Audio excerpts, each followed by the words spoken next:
In today's video, I'm going to teach you how to set up a new power-up or integration in Trello effectively. Now, whether you're a beginner or someone who's used Trello extensively, this guide will walk you through the entire process step by step to make it as smooth as possible.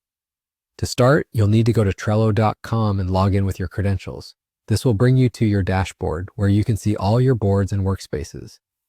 Once you're logged in, our next task is going to be setting up the power-up. For that, navigate to this link, trello.com/powerups/admin. Here you'll find the administration panel where all the magic happens. Now you'll see an option to click on New. This button is central to creating any new power-up or integration. Go ahead and click on it. This leads you to a form where you'll input all the necessary information to bring your power-up to life. You'll enter the general information for a new power-up or integration first. This includes naming your integration appropriately and providing a brief description, ensuring clarity on its functionality or purpose. Once that's done, you'll need to select a workspace from a drop-down list. Choosing the correct workspace is crucial as it dictates where your power-up will be actively available. Next, you need to input contact information.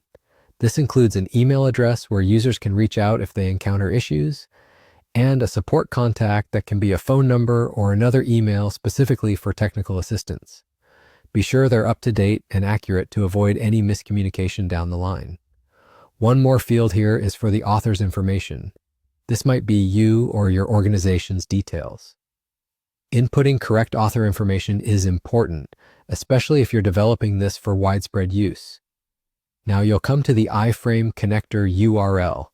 This URL is where your power-up will connect with any external services or frameworks needed. Ensure that this link is secure since it'll act as a bridge for data exchange. Once you've filled all this out, go ahead and click on Create. Congratulations, the base of your power-up is now active. However, one last important step remains: managing API keys.